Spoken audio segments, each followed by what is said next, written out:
À partir de combien de chiffres d'affaires ou d'encaissement de facturation, peu importe, on est obligé de créer une entreprise. C'est le sujet de la Minute Admin Top Chrono.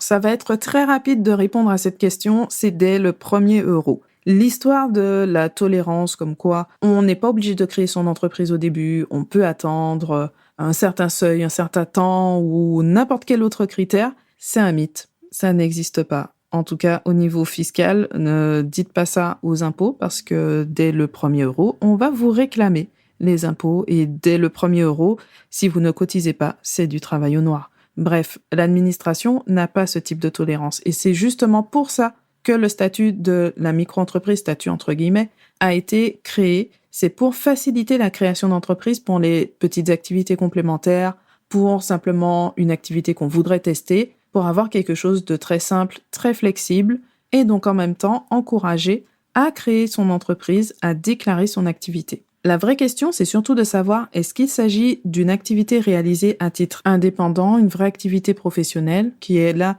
pour générer des revenus, même ponctuels, même de faibles revenus, ou est-ce qu'il s'agit vraiment d'une opération exceptionnelle dans le cadre de la vie privée? Par exemple, si vous vendez votre voiture, non, ce ne sera pas une activité professionnelle. Là, sur cet exemple, normalement, ça paraît évident. Si par contre, vous vendez une voiture chaque mois, là, vous ne pourrez pas dire que c'est juste votre gestion courante. Non, là, ça devient une activité professionnelle qui doit bien être déclarée. Et donc, à partir du moment où vous êtes dans cette démarche, que vous mettez en œuvre des moyens pour générer des revenus, là, vous devez déclarer votre entreprise dès le début.